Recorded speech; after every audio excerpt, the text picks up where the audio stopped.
I'm Nick Snow, watching Government for Oil and Gas Journal in Washington, D.C. Arctic offshore oil and gas resources extend beyond North America, experts reminded their audience at a July 12th forum at the Woodrow Wilson Center for Research. They noted that Russia, Norway, Greenland, and Iceland also see potential and challenges beneath their far northern waters.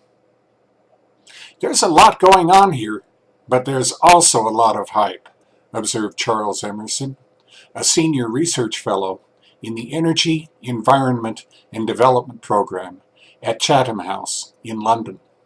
It's a lot more complicated and uncertain than many people say.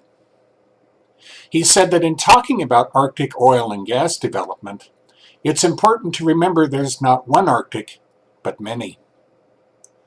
There are many geological basins and political divisions. There can be areas where oil and gas already are produced, and others which are virgin territory, Emerson explained. In some places in the Arctic, we've actually been here before. History has shown us that simply having resources does not mean they won't be produced.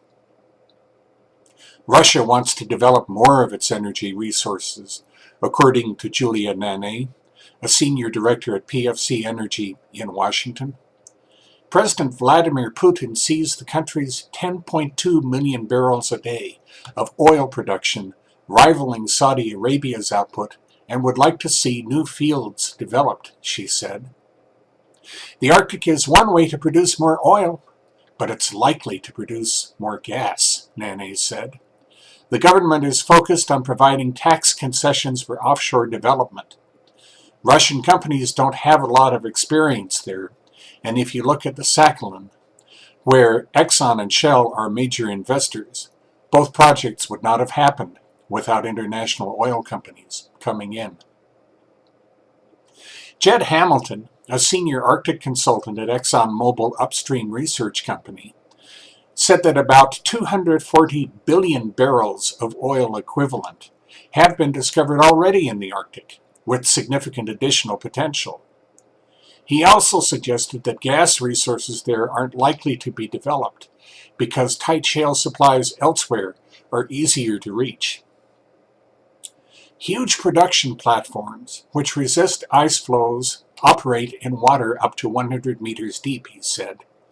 Beyond that, you have to use floating systems, and that's where technological extensions are needed, Hamilton said.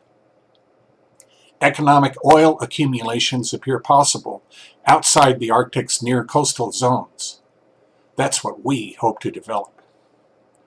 Robert Johnson, director of Eurasia Group's oil and gas practice, said that other oil and Arctic resources remain difficult to produce.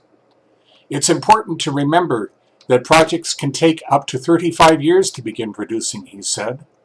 Oil and gas is a high-tech, value-added industry which creates good jobs. The niche of Arctic-class technology needs to be more seriously considered. That's Watching Government for this week. In Washington, I'm Nick Snow for Oil and Gas Journal.